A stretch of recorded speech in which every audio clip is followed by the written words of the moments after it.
Now I Center want your you all chakras. to practice mindfulness. I'm going to ask you to arrive at this moment. All right, they're giving me the business because I was trying to pick scary music, and instead I picked the chakra cleanse. It's going to be scary, Troy. I have your bill right here. Scary music, and instead Oh, I picked no. the chakra. I'm rhyming. I'm like, I'm a mess. I shouldn't be able to laugh and work at the same time. It shouldn't be. I mean, it really messes me up. But anyway, so listen, it's Mutants Masterminds Monday. It's very scary. Are you scared? Is everybody in the chat scared? I'm looking at this and I see, yep, AJ. Let's see, AJ, you look terrified, by the way. I'm just saying. But yeah, so, we are, Baba Booey says, Pope Brandon Brownson. Thank you, Pope, for that. I do appreciate it. And also for exploiting my weakness of just reading. Is Enya coming to kill me? Troy, I need you to take a deep breath. Inhale. Exhale. Now look out behind you. Yeah. That's awesome. I don't think anybody's ever done like a yoga instructor killer. I was just thinking that, like a bends yoga their class victims serial into, killer. like You know, terrible shapes. It all happens for a reason, but I do want everyone to look at the beautiful artwork that I put together. You have Vampire Steve, you have Witch Crystal, and Merdude. You've got that crystal. That crystal, yeah, and then we have Merdude. I like Merdude. Alex, you like that? I made your hair very luscious and flowing. Yeah, I'm a mermaid who's in an 80s rock band. You are death metal mermaid. Love it. Oh, this ambient music's got to go. But we know it's got to arrive. Hey, friends. Sorry about all of that. Wow. Trying to have a little Halloween and geez. We got our own fault, Troy, for trying to do your job well. Yeah, you should phone it in like the rest of us. That is why you should never try. That's I'm surprisingly relaxed about it. Death by downward dog. I do feel a lot better, and also my chakras feel cleansed. That is really good. Yeah. Is it pronounced chakras? My chakras are filled with bees. It's a chakra. That'll happen after a dry summer. Oh, Raymond, good one. Raymond says Crystal should have a crown as a witch queen. She isn't a basic witch.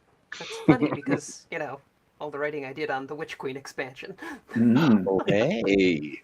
All right. Well, so we're talking spooky, scary stuff, horror tropes. We're talking about, the Draculas, the werewolves, the mummy long legs, all of these creepy creeps that are fun to kind of fold in. But we're also talking about some other stuff too. I mean, tropes are aplenty, and we are nothing if not troping on the tropes, right? Yes. Yeah. So let's kick it off. So I think we wanted to start off by letting folks know about another horrific opportunity that they have over at Backer Kit. That's right. It is it's the Cthulhu Awakens Backer Kit, and let me get there real quick. I was very much depending on you guys to talk for a minute. For those of you who may not be aware, although I'm sure you all are, we ran a Kickstarter a while back for an age system game called Cthulhu Awakens, which is our own particular take on the Eldritch horror mythos, working from the public domain elements of the mythos and the original source material, and marrying that with our well-known age system to produce a standalone game of Eldritch horror throughout the weird century. I mean, I feel like you're kind of burying the lead on the fun part, where we kind of turned the old Eldritch horror tropes on their head, where there were some, let's say, racist elements of old Lovecraft fiction. Right. Yeah. Let's put let's put it gently. There were some racist Sure. elements of the old Lovecraft fiction. Indeed. That we hated a lot. And yeah. So what we've done is kind of imply that the authors who used to write about those sorts of things were agents of the elder gods, Mhm. deliberately spreading misinformation. Indeed. And that most of your cults are actually very well-to-do power players in society. Yeah, it's one of the things I've enjoyed about just the reimagining of this whole kind of horror genre is let's dispense with the gross stuff and stick to the gross stuff that doesn't gross out everybody, or that does, and not a bad way. But look at this! I love this cover. I know that it's going to look differently, but I can feel it in my hands. That's the special edition versus standard edition. Then you've got the Dread Crawls zines. They are up here. You're going to want to go to the link that I'm dropping in chat. And I realized something too. Folks who stop by YouTube, you're listening, you're like, oh, they never have the chat's never there. Well, it gets there. It just takes a minute. As YouTube is processing the video, you'll see the chat pop up. But we'll also make sure that's available there. But yeah, look at all this good stuff. It also comes with opportunities. You can pick up the Modern Age. It's a perfect pairing. Threefold, Enemies and Allies, the Modern Age Companion, the Game Master's Kit. I love those Game Master's Kits. They just really get me right in my nerd spot. Yeah. I'm particularly looking forward to the book of books in the Cthulhu Awakens Game Master's Kit that has all kinds of different takes on eldritch tomes with forbidden knowledge in them. It's so cool. Yeah. I think we all contributed at least one book We to did. that. Yeah. Yeah, super. Yeah, like Stan says, hi Stan. Stan says so much goodness. Our Terran Marine pal says also a vampire's worst nightmare, a vampire that feeds on other vampires. Oh, sure. Yeah. That's yeah. Also, Steve and I both wrote an adventure for Cthulhu Awakens. Yeah. Sweet. I love it. So you want to head over to this link. You want to, you can pick all these things up and, buy them all. I'm also pretty stoked that we are doing a Roll20 edition for this. That's badass. I love it. Okay. Yeah. But So we're not doing a print edition of the Roll20 edition. I think that if you have to take a picture of the screen and then you print the picture and then you've got it. Then it's yours. Let's see. The Vampire's Worst Nightmare is actually just the whole country of Italy. You think? Is it the garlic? Pope says. And the Garlic crucifixes. and the crucifixes. Oh, those two. Sure. And the Yeah. grandmothers. Right. Oh, yeah. They will mess a vampire up. Okay. Well, so Think about should it, we? You've never seen a little old lady vampire. Mm-hmm. No, they're too tough. Nope. Yeah, they are too tough. Absolutely. You just print screen it. Life hack. Thanks, Claude. Good to see you. Wear the garlic pope. Yeah. I don't know why that sounds kind of yummy. Like a garlic pope. Seems like a sandwich you might buy. Like a nice thick garlic pope that you can spread on your bread. Yeah. Yum. I like that. Sorry, Sounds Pope. kind of preachy to me. I don't know. I love it. Okay, well, so should we kick it off by talking about incorporating eldritch horrors into our worlds? Indeed. We talk about horror tropes in general, and eldritch horror is a great place to kick off. Let's do it. So yeah, so there's a whole bunch of different horror genres out there. If you're running horror in your Mutants and Masterminds game, it helps to know what kind of horror you want to cleave to, and the tropes are the easy shorthand notes you can use. So eldritch horror is, a fear that you are meaningless and powerless in the face of an uncaring universe where there is everything you think you understand about the world is just a thin, civilized veneer on unknowable and unmanageable chaos. That's such a cool idea to marry that with superheroes, because usually the point of being a superhero is you're the most important person in the universe and you can make all the difference. But what if the universe says nah? Yeah. Not What if so the whole much. concept of Earth is it is just a tiny mote in a giant sea of the cosmos and mostly continues to still exist because nobody notices it. Interesting. Yeah. I mean, so some existential bleakness for fun around the table. And, superhero comics already play around a lot with the whole notion of mixing science fiction and mythology, and the notion that, cosmic beings are just super advanced aliens or an entirely different order of existence, other dimensional beings or things like that. So it's a pretty close match as far as that goes, with your eldritch alien horrors and the sort of backstory of a lot of superhero settings. Yeah. I just imagine being a Star Knight is the biggest existential, like, what? Yeah, and a good way to kind of bring that trope home in your Mutants and Masterminds game is to literally import monsters that don't play by the rules.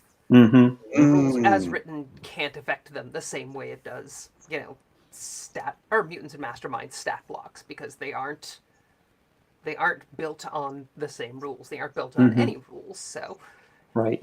Anything you can do, involves, having to temporarily drive them back or destroy whatever anchor is keeping them here, rather than destroying them directly. Oh, interesting. So you would suspend sort of the way that things work for that creature, but then tie it to something that functions by the same rule set. Interesting. Yeah, it's changing the way that the monster is defeated. Yeah. Instead of it just being something that you can punch or blast, there's a very specific trick to it, and you need to come up with what that is and implement it. Ironically, it's not all that different than we talk about a lot of the sort of more whimsical Power Level X characters. Tricking, an interdimensional imp into saying their name backwards is not all that different from defeating, coming up with the right incantation that banishes an eldritch horror. It's just that, one is much more, unpleasant seeming than the other. Taryn Marine asked a good question. Omega versus Cthulhu. Whoever wins, we lose. And then who would win anyway? Anyhow, who would actually win? Probably depends. Omega. Yeah, because Cthulhu got taken out by a boat. So not even a fast boat, a 1920s boat. Yeah. Right. But then Claude, Cthulhu's just a priest. He's literally just a guy in Right. this larger cosmology. Yeah, why he gets top billing, we don't know. But Right. Because he's the entry point. Yeah. Famously, always taking a nap. Claude Nothing says, likes it when you throw it in the Doom Coil. Nothing likes that. Mm-mm. Yeah, the Doom Coil is a good example of like eldritch horror we've done in Mutants and Masterminds, where it doesn't have stats and it just makes things not be anymore. I see. Fly into the terminus and just kill the Doom Coil, because the Doom Coil is bigger than rules. Claude mentions this, I think it's kind of interesting idea, but that, the tendrils could be punchable things with stats and, that, but that's not, yeah. Oh yeah, you should absolutely be able to like slow down its advance, but in fact, an eldritch horror. that's an interesting example from Cthulhu Awakens, is that there are stats for an eldritch tendril, and it's pretty much the only manifestation that has stats. Well, so here's something. This comes up every once in a while, and I do think it's an important. The distinction is critical, and that is, what is the difference between an eldritch horror and an eldritch horror? One of them is the superhero version of horror, and the other one is the horror secret identity. Right. Yes. That's right. All right. Let's see. You must understand your way out of this. A great way to make an actual encounter out of engaging a being beyond comprehension is a roleplay heavy skill challenge. Yeah, Apu, that's great. Yeah, indeed. Yeah, or you can get really meta and have them roll a dice that's not a d20. That breaks their brain. I ran into last week. I had a player roll a d3 in a game, and they're like, what? This is a d20 system. No, you've got to roll a d12 to fight this thing. Right. It's only non-Euclidean dice for this. Right. I love it.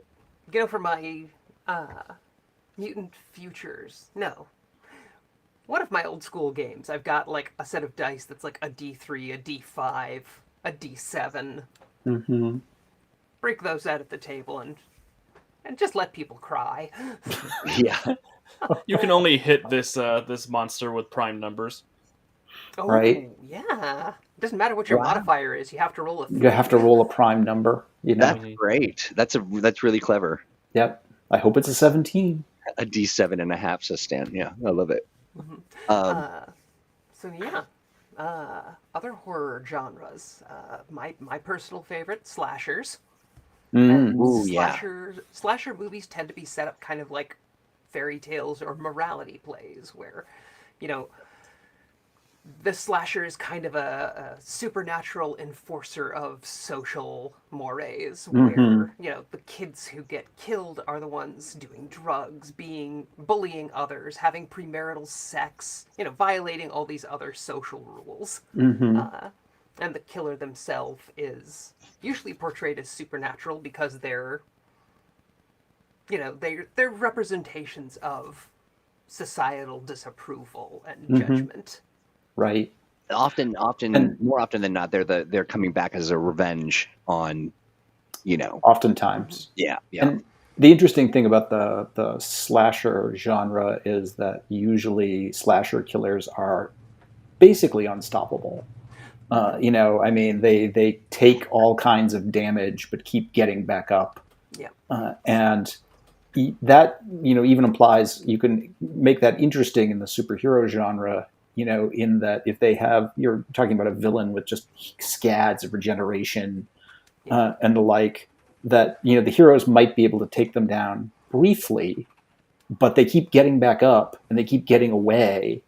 And how do they stop them permanently while also protecting all of their targets? Even if the slasher can't hurt the heroes, there's all sorts of innocent people around. Right, Yeah. right. And good things to keep in mind are that, you know, because they kind of represent judgment and consequences, slashers can appear anywhere without warning, and they can be gone just as readily. And They can catch you Often- even though they can only move speed rank 0. yes, Right. Even though they shuffle, somehow they can still catch you. yeah, they never get tired. They're only ever beaten for a scene, and they can appear basically anywhere so long as they're something narratively important happens Right. to summon them. I'm This picturing a cosmic level slasher that is just the comics code authority in a hockey mask, coming to make sure the heroes are doing what they're supposed to be doing, and like punishing any superhero that acts against its distinct impression of morality. Claude's got a good one here. A Right. slasher movie about a monster who goes after people who don't put away their shopping carts. I Mhm. don't know if that's a monster, but yeah. And of course, you know, for the slasher genre, Jack of Knives, the spirit of murder from Freedom City, is exactly that character. Yeah. And it's Nice. specifically- Taryn says, I tend to like the cop framed for a crime he didn't commit and is executed, but comes back as a wraith revenant to exact justice on the wicked, but he follows a police officer's code of honor. I just, I tend to like this very specific thing.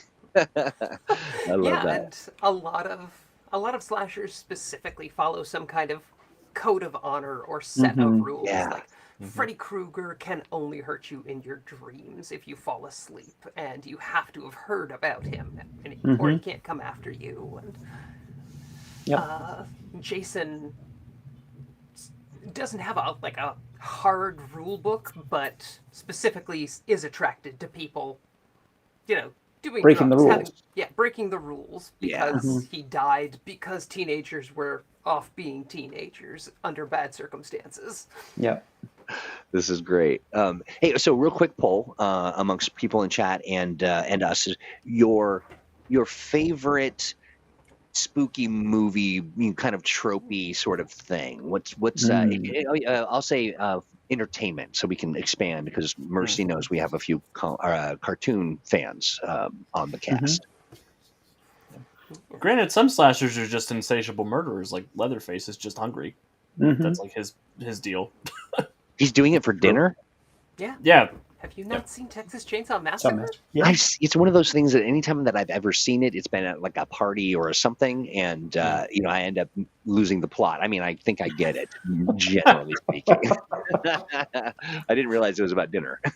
The plot is teenagers trespass, they get turned into chili. That's the plot. Yeah, pretty much. They committed a crime. Yeah, that's right. Taryn Marine, yes, Hotel Transylvania counts. Claude Tucker and Dale versus Evil is one of my favorite movies ever. Okay. Yeah. So Gothic horror was a big one a century ago that you don't see very much anymore because Yeah. Gothic horror is all about vibes. Mm-hmm. Like, the whole point of Gothic horror is to feel spooky and feel isolated. It's all about, generating those strong emotions. Yeah, indeed. That's why so many of the classic Universal monsters, loom and howl in the darkness and things like that, because the point isn't to see the blood and gore or kill people, it's to spread that fear. Mm-hmm. Yeah. Yeah. It's kind of I think you could do some interesting things with Gothic horror elements for superheroes by adding that modern twist. When the heroes, are stranded on a, empty space station.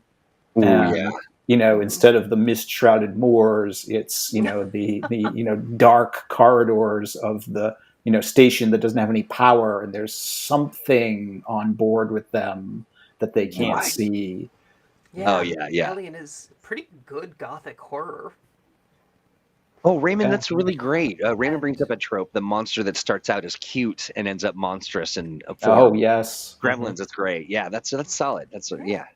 Is Jaws Gothic horror in the daytime? Is that a hot take? in some ways, Very yeah. much so.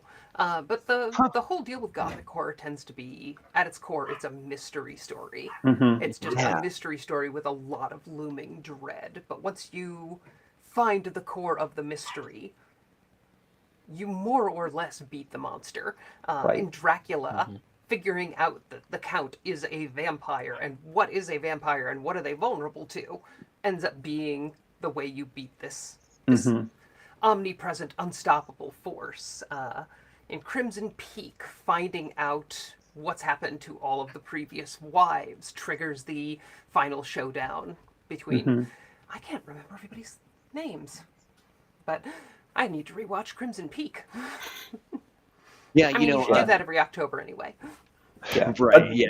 So much of Gothic horror is there's something really, really creepy going on, and once we figure out what it is, we can actually do something about it.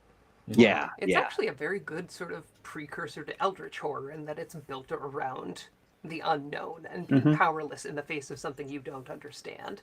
Well, I like that. Yeah, Claude, the shark in Jaws starts out cute. The prequel to Jaws, I think, was Nibbles. Nibbles. Oh, yeah, Nibbles. Little Nibbles. Yeah, was very cute. Does Jaws have a crazy 80s cartoon I don't know about, too? Yeah, he ran around with a band and they solved mysteries. Just and stuff. Jabberjaw, exactly. Jabberjaw, yeah, exactly. I know that one. That's good. Oh, there's some great suggestions in here. I like this. This seems very specific, but that whole finding yourself stuck overnight in a town, who specifically says in a town full of hybrid fish people who are looking for new recruits. Yeah, absolutely. Or No, there was the time the X-Men inherited a haunted castle. Yep. Oh yeah, yes, right. Or you've all been invited to an overnight, Happen to run into Dracula. Exactly. Or a bunch of leprechauns. Yes. Depends on what you find scary. Batman hangs out with Scooby-Doo all the time. I've seen that, and the Harlem Globetrotters too. And the Ninja Turtles. Oh, yeah. I like this. John Polajek says an adventure set in an abandoned village lair or a super prison might make for a good modern day Gothic. Yeah, Oh, yeah. agreed. Sure.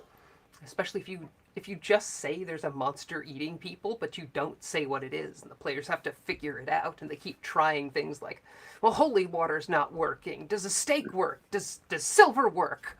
And Right. then you pick something weird from mythology, like an Ahuizotl. This is funny. Pope says the old "you've been invited to stay the night at a spooky castle" trope, but it's for a Lord of the Rings viewing party. Okay, sure. Ooh. How a bummer, dude. Raphael, this is where my parents died. It's a Photoshop. Right. It's not a real line. Raphael's better than that. Michelangelo would say that. That's funny. Leprechaun's nothing Raphael's like the one with the absolutely real or fur. Michelangelo's the one with the actual emotional intelligence. So no, he wouldn't. Right. Donatello would. Wow, bad dude, you're bringing everybody down, man.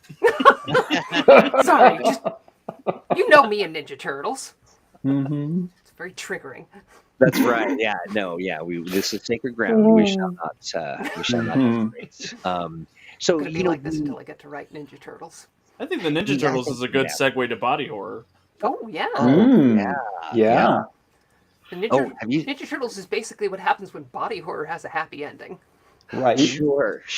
There's Yes. mutation, and then there's mutation. Did you see the? I saw an old Ninja Turtle costume, like one of the old ones from the old movie. It was horrifying. Talk about a body horror. It was just like it had not aged well. It was very, very scary. Oh, with all The big rubber suits. Yeah. all the latex decaying. Yes. Biological Yeah. material. Right. Yeah, it was definitely something to look at. But so body horror. So I wasn't quite tuned into the body horror thing, and we talked about this, before the show, and so I'm clued in now, I think, to a degree. But the first thing I thought of was The Fly, and you get sort of Yep. That's a blended up great example. The Thing is another great example where if this Oh, yeah. alien gets in your blood, then it will just supplant you and take you over and use you as a weapon. Yep. Alien is another good example of Yeah. body horror. Invasion of Spider-Man body the animated snatchers. series. Yeah. Spider-Man There you grew go. those spider arms and turned into a spider and gave birth to himself. Oh, yeah. Yeah. we've got to widely distribute. We've got to widely distribute some. I've got a few different versions of the bingo card. So if you can send that over to me, I want to get it out, because the one I have says there's a bunch of one that's just 20 Troy Colts on there, and I'm just like, what? I don't know what that means. But anyway, we should make sure that way everyone can play along. Animorphs is peak body horror for kids, says Ornon. It's up there. Some of those covers can be. There was a plot point where somebody stayed as their animal form too long and ended up permanently stuck in that shape. Oh yeah. Which I need to go back. Well, I probably don't need to reread children's books from the 1990s that I haven't looked at in 30 years. Tell me I don't need to do that. You Somebody don't talk some need sense to. into me. Arguably, you have better things to do with your time. That is true. Also, I thought you were Research for saying. work. I thought I you were think the saying. chat would rather I reread Animorphs and live tweet my responses than, have me produce the Vigilante's Handbook. This is Yeah, true. that's fair. Oh, boy. That's Okay, fair. Animorphs talking, says Jahan. All right, hear me out. What if we license the Animorphs Handbook?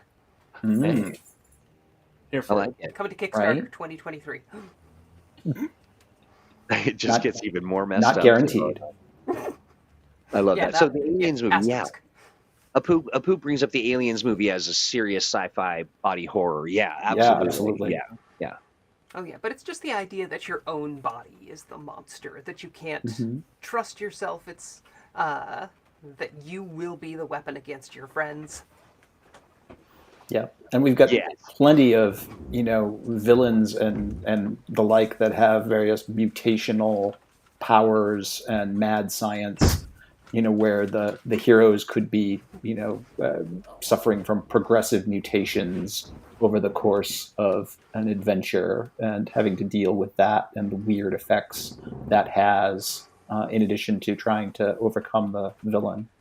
Yep, like Alex said, that arc in Spider-Man where his mutation continues and he ends up turning into a horrible flesh-eating spider thing is a great example of that as a superhero story. Even the symbiote from Spider-Man is another. Oh yeah. Oh, yeah, He yeah. goes through a lot of body horror stuff. Yep. That's really right. does. Yeah. Like a shocking amount. And then the Thing is just full-time body horror where his body is this monstrous, dangerous thing he doesn't recognize. Mm-hmm. Yeah. People are going wild for the Animorph supplement for sure. How to do progress for physical changes in M&M 3rd edition. So how would you track that? Raymond's asking as far as Well, you could do it as sort of a slow acting affliction that causes certain effects, but we've also done a system for essentially tracking mutation points and the like that I believe we made available on the Patreon as an updated version of the 2nd edition. I couldn't remember system. if that was in the Deluxe or the Deluxe GM's Guide or on the Patreon. I think it was the It was on 2nd Patreon. edition GM's Guide. It was from Mastermind's manual, and we put it on the Patreon as an updated version. Nice. So Nice, yeah, nice. it's yeah. I a just want matter to of tell your Claude body. that I saw the Vigilante Eaters handbook and I'm here for it. The Oh, vigilante. the vigilante eaters. That is Oh yeah, believe me, if great. I could get away with just producing a whole supplement that was nothing but mutant animal ninjas, I absolutely would. I'm pretty sure you could get away with that, Yeah, I think actually. you're in charge of that. I'm pretty That's sure your that's choice. where Primus and Nicole would step in and chain me up in the basement. Mm, I don't know. I can't. I will tell you that I've spent a lot of time thinking about Thundar the Barbarian. A lot. Like just an inordinate amount of time. Like, yeah. mhm. Apuk says, Crystal, take my money. I like it. All right. Hand Twist it my over. arm, Apuk.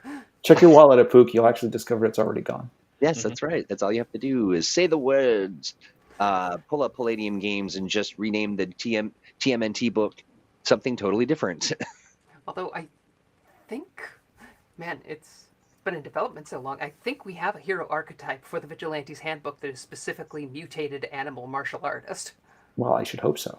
I think If I remember not, I need that. to go back. If not, then we I certainly failed. need to add it. Actually, no, Krista. I assigned that to you, Steve, so if we don't have it, you failed. Chris says maybe not all ninjas. All right, I'm on it. Chris Primus is here. He didn't say no. No, Oh, he didn't say no. Some of them could be spies. See, Chris is like maybe not all ninjas, as long as we get some other like quality historical content in there. Yeah, you know how we Yeah. get this approved? Some of them are punks. Mhm. Oh, that's how you get in. That's how you get in. That's how you Yeah. get through the bouncers. I like it. Would the Witchblade Gauntlet count as body horror? Oh, It could. it's a pretty good example of it, because the gauntlet's sort of taking her over, and... Well, you know, it's been a long time since I've read Witchblade. Mm. I'd also kind of argue that the Savage Dragon, at least the early issues, is good body horror, because Mhm. his body trying is to- this strange unknown thing. I'm trying to remember what it was where your body turned into like pieces of the alien that was trying to mimic you. Shoot. Oh, the Like- thing. Is it Mhm. the thing? That's it. It's the thing. Oh, that left a mark on my psyche. Oh, yeah. Right. It's a classic for a reason. Yeah. Let's see. Raymond says if there is an archetype like that, make a villain character like the Shredder and minions like the Foot Clan. Okay, look, We everyone's have coaching us. ninjas On. already. And we have the Right. martial artist. Exactly. And we Claude, actually I'm have dead. stats for our own knockoff Shredder in the Super Team Handbook. Mhm.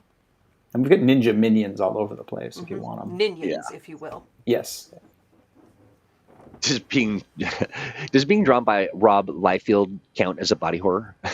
It would be an Ask interesting... Claude. If you really wanted to get, like metaphysical, like having the heroes realize their creative team has been switched up would be a good example of Eldritch horror. Eldritch horror. Yes. Oh, Very yeah. existential. Yeah. Where you're That- suddenly that is- realizing your whole destiny is laid out by editors and artists and writers you'll never encounter. Yes. And It would worse be yet, It would be expensive, but imagine paying for new character art for 2 of the characters and just dropping it in and having them not know what happened. Oh, that is Right. hilarious. Like, why do I look like this? What's happening? What's Chris has got a really happening? great idea. Middle-aged, exhausted game designers. He says, oh, wait, we're LARPing that. I mean, it's I off like topic, it. but I'm always delighted when games include a game design skill. hmm It's Yeah, almost always difficult. right. I do like that. Let's see. I've never heard anyone reference Savage Dragon before. Holy balls. Oh, I've read a lot of comic Yeah. books in the 90s. I didn't retain all of it, unfortunately, but well, it was the 90s. yeah. Let's see. I've Deadpool and read a Loki lot have... of... I think I'm the only person in the world who read Zen Intergalactic Ninja. Oh, yeah. I don't know what that is, but I've not heard of that. you win. Yay! Yep. What if I win? That Is it the rights to Zen Intergalactic Ninja? A head full of incredibly obscure information. Oh, Jahan we already says- had one of those. Mhm. Jahan asked this question. What's worse, your body turning against you or your mind? I mean, that's very much psychological horror, which Indeed. is another good Which trope. is another good genre. Yeah, it's another great genre. You see it in I'm blanking on the movies. Mm. But yeah, the whole idea with psychological horror is, like you said, your mind is turning against you. You can no longer Yeah. trust your own senses and perceptions. The And the great, Babadook is mm, like I was going to say, probably the best modern example. the great thing about role-playing games in that regard is, as the game master, you are effectively the player's senses in terms of what their characters perceive. So it's actually very easy for their senses to deceive them, depending on what it is you tell them they perceive. And it can be very interesting to set up a scenario where the characters are investigating a series of crimes, and they come along increasing amounts of evidence that suggest that they're the perpetrators. Yeah, yeah, yeah. Very clever. You know what's interesting? Oh, go ahead, Crystal. Or they can be on an adventure and only discover halfway through that, the location they were in, the villain they were chasing, the fights they thought they'd won, like none of it was real. They've been on a rampage through the city, or Right, right. Oh, Yeah. Claude, that's interesting. Yeah, the sort of Dr. Jekyll and Mr. Hyde, the superhero who's losing bits of time, with witnesses saying they've seen them acting shifty or causing Sure. chaos. yeah. And especially in a superhero setting, is it their evil twin from a parallel universe? Is it someone else pretending to be them? Or are they really losing their marbles? Yeah. Another one I've seen done a few times is they wake up, they're in a psychiatric care facility, and they've been told, oh no, you've had these delusions about being heroes for Right? Superheroes don't years. exist. That's ridiculous. Yeah, there's no such thing as superheroes and villains. You're here because of your violent tendencies and delusions. Yo, yes, yeah. I will have this say- one thing I keep doing to one player just to mess with them. You mean their character, right? It's both. Well, good psychological. You have to remember, with psychological horror, the player is essentially the character's mind, and the GM is essentially the character's senses. Right. You have to lie to the player to make it work.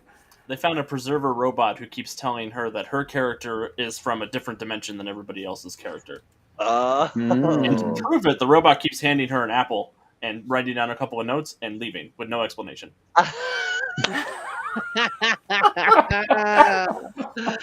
That's so great. I love that. The old Buffy psych ward bit. Yeah, that's the other thing too. Waking up in a place where you're like, what have I done? Why am I here? What's happening? Yep. Yeah. Yep. And you can also play the sort of related version of that, of your characters seem to have attained their like dream life. They've finally gotten whatever it is they wanted, and it turns out that that's just a horrible deception. Yeah, that's great. So here's a question. Oh no, please go ahead. I was going to say Batman the Animated Series did a great Yes, episode of that. indeed. Let's see. One of my favorite mind f's was the Dawn suddenly being in Buffy. I'm not really. That was brilliant. Yeah, it was well done. I mean, Whedon has his issues, but he is genuinely either an example of a good showrunner or an example of somebody who surrounds himself with fantastic writers. Either way. Sure. Yeah. It would be a challenging one to do in an RPG, just because you really have to play that really straight. When players are just like, hey, where did that sudden unexpected thing that wasn't there before come from? And you're like, what do you mean? It was always there. It's a little harder to carry off. Yeah, absolutely. S.C. Terramarine brings up something really interesting. Safe horror. A teenage mummy pharaoh princess is fighting and suddenly gets her head cut off and says, ow, I was splitting headache. That sort of it sort of harkens back to, I can't imagine a time, and maybe I'm just because we are all jaded and so confronted by horrors, but when you look back on the time of the Mummy and in Werewolves and Dracula and Bram Stoker's kind of stuff, like it's kind of camp. I mean, it is now because we're used to those tropes. Yeah. But there is a whole genre like Hotel Transylvania, and Owl House, and Yeah, the like, yeah. where you can take a lot of the horror tropes. Well, I would say more taking the horror aesthetics Aesthetic, yeah, without the and tropes or the right, emotional punch. right, and put them in a different kind of story. And superhero comics do that all the time too. There are plenty of superheroes who are werewolves or vampires or witches or mummies or zombies Yeah, or Ghost any Rider. number of other things. Ghost Rider is a great example of Yeah. taking the horror aesthetics. He's a skeleton man that fights demons. Right. But it's rarely a horror book in the way, say, The Immortal Hulk was a horror book. Indeed. Yeah. So, what are some? So, this is always hard to do on the spot, but we end up pulling something out pretty amazing. But the idea that you're bringing in some of those, you got Mummy long legs, and she's like, oh, I'm really tall and wrapped in toilet paper, and being all scary and all that. What are some twists that you would add to some of those really classic monster tropes that that would? It's fun to kind of say, yeah, this is a Scooby-Doo fun mystery, but it's not. It's something else. Like, or what kind of twist would you put on that? I mean, sort of like the Scooby-Doo live-action movie did, where from all outside perceptions, it is we are having a happy, goofy time solving a mystery, and there's some horror aesthetics, and then near the final encounter, you realize, like, oh, this isn't happy and fun at all. There's something horrible going on here. There's genuine supernatural menace or an eldritch threat to reality, or it's a basic bait and switch plot. Yeah. Right. Yeah. Is that too? I don't want to say tropey, Scooby-Doo but on Zombie Island was another great example. say that again. It was what? Movie. Scooby-Doo on Zombie Island is one of the best animated Scooby-Doo movies. Oh, interesting. Okay, I've honestly never really gotten into any of the later sort of Scooby stuff. Troy, you should come over. Yeah. I will educate you. I would love that. I will show you the gay Scooby-Doo. There's a gay Scooby-Doo? Ruh-roh.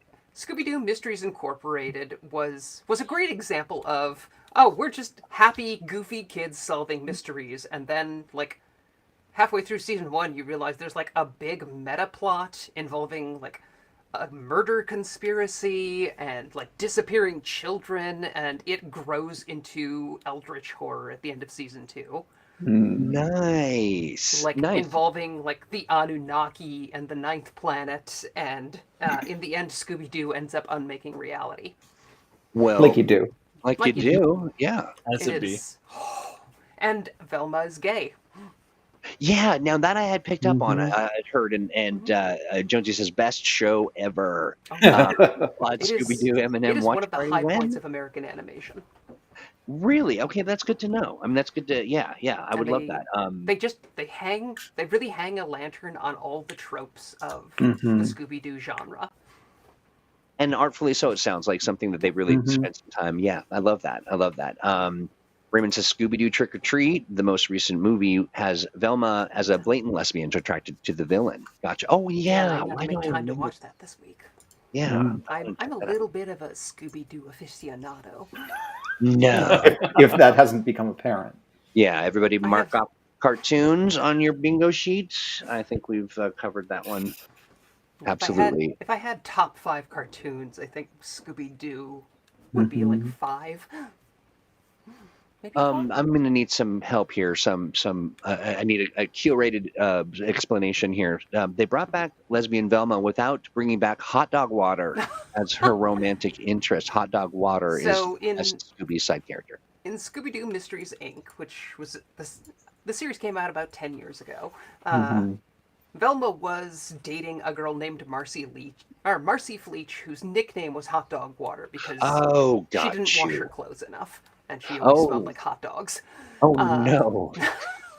And they were clearly dating, like very clearly dating, but they couldn't ever say like we're girlfriends because Cartoon Network 10 years ago. Right. Yeah.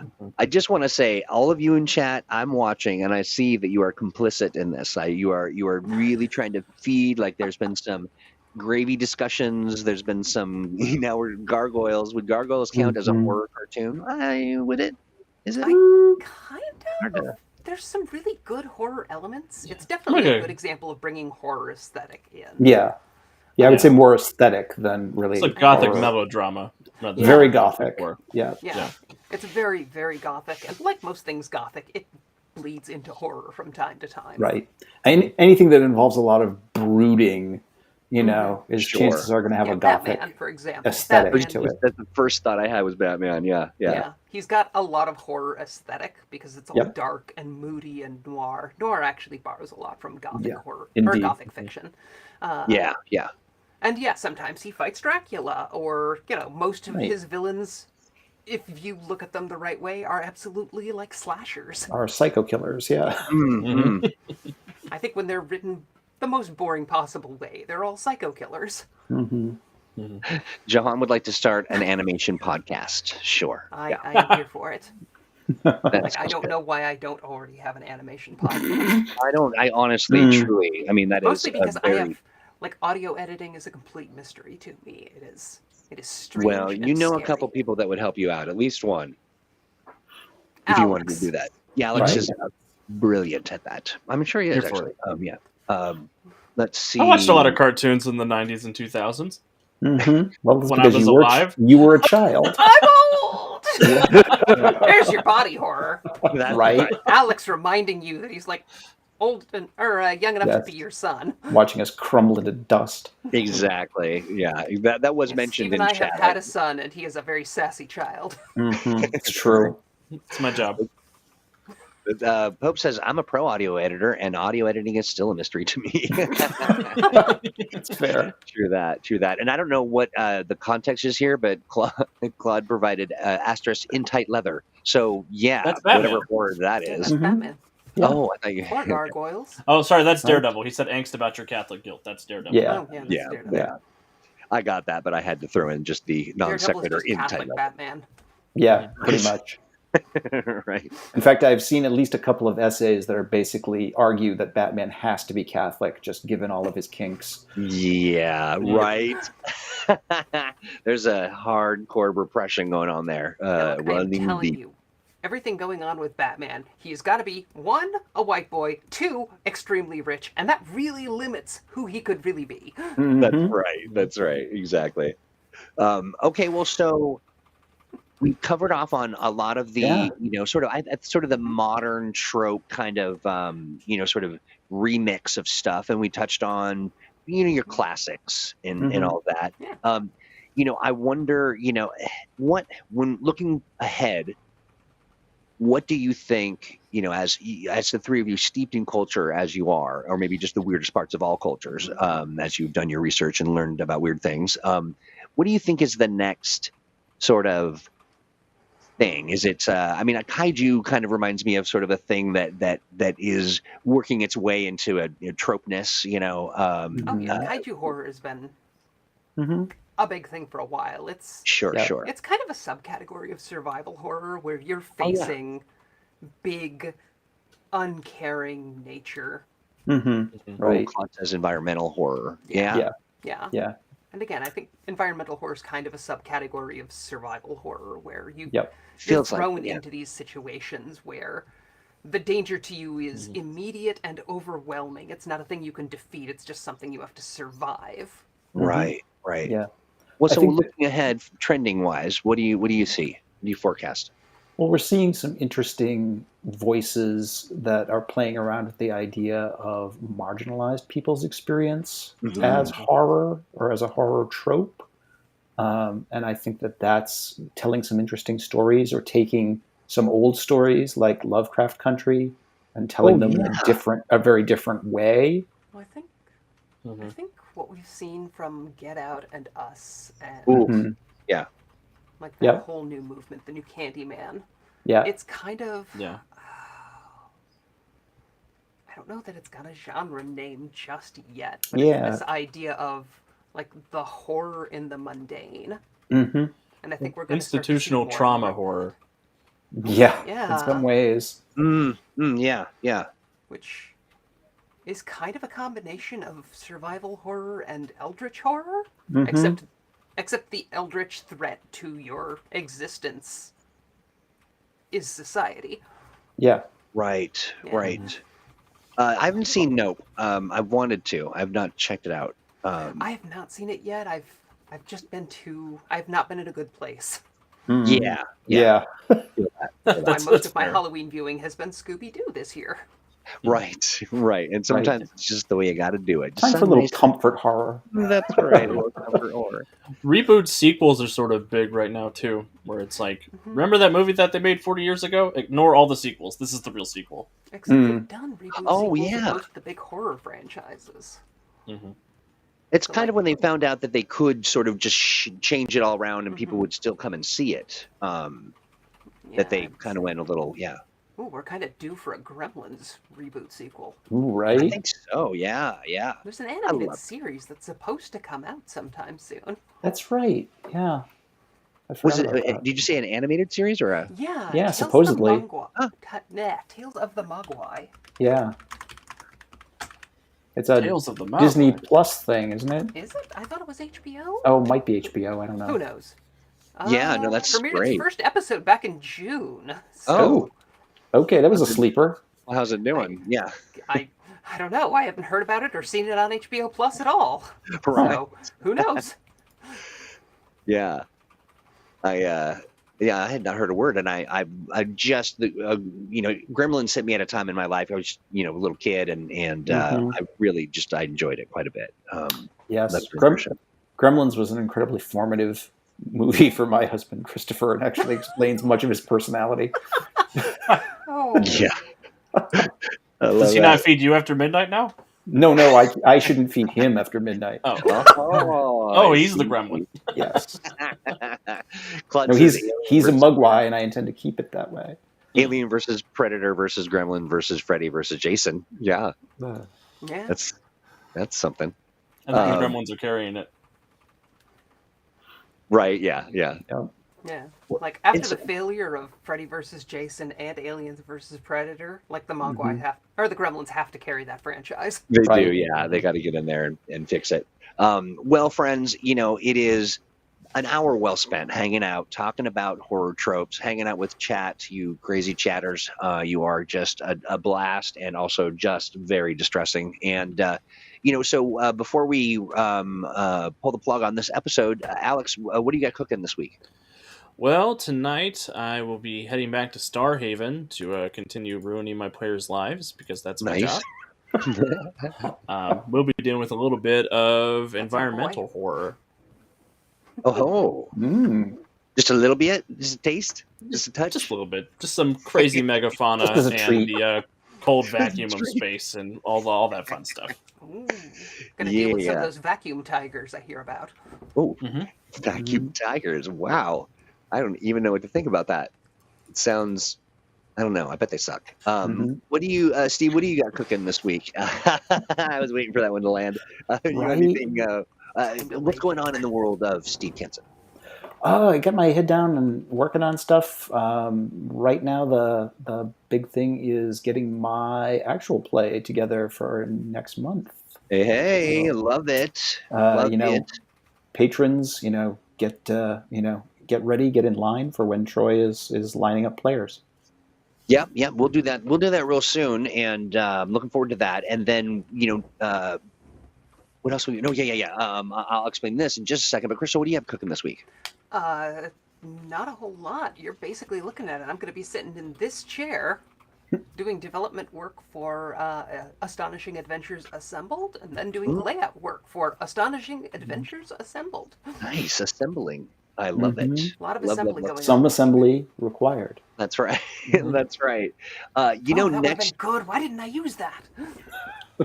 Okay, wait. You still can. The book hasn't come out yet. Right? It's not done. Next week we are actually making cursed objects. Oh yeah. That is going to be a blast. Now, Yes. folks, the other thing that I'm going to do between now and the next program is I'm going to be inviting someone into the studio. We are going to talk about your characters. I want to thank everybody that has sent in a request to be on. We will get you on.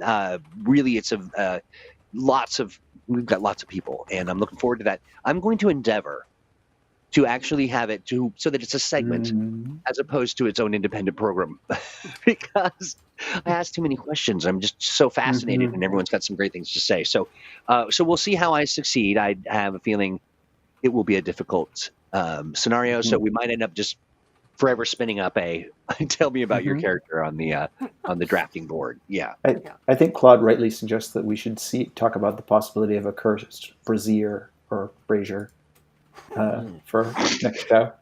I think he's referencing my Twitter from this weekend. I love it. I love it. Also, Stan's not the only one who can cartoon. Oh, I might have missed something. Sounds like. Yeah, I'm so excited for these cursed objects. To share it, so no worries. Nope, don't look. Chris was like, "Don't look for it." Right. Don't share it. Don't look Hey, for listen, everybody. Thank you so much for hanging out with us. Remember, if you got a character you want us to take a look at, and we'll sit down and have a chat about sort of what went into making that character, send a note to Let's Play at greenronin.com. You can also just send a note just to say, "Hey, how you doing?" But real quick before you go, wherever you're at, maybe you're over on Twitch, maybe you're on YouTube's, maybe you're on the Facebooks. We got to get that like. We got to get that. Leave a comment. Say, "Hey, wow, neat," or anything really. Share it with your mom. Say, "Hey, Mom, I think you might enjoy this." It's an early and/or late Mother's Day gift. The four of us. It's the standard YouTube pitch: like, comment, subscribe. Right. Tickle that bell. If you're over there on YouTube, tell us your favorite genre of horror. And how you would introduce that to your superhero game. Nicely done. Absolutely do that. Yeah, looking forward to hearing all about that, and looking forward to see you next week when we create our cursed objects. You know what? Follow-up question. What genre of horror is Gravy Squatch? Ooh, everybody Body mark horror. your spots. If you have Gravy Squatch, you might even have a bingo at this point. But we got to go, friends. Everybody have a great rest of your week. Always a joy to spend time with you on Mondays. We will see you very, very soon. Don't forget, Thursday with Owen Casey Steven is Thursday, and that's 2 p.m. in these same spots. So we will see you all later. Bye, everybody. Bye, everybody.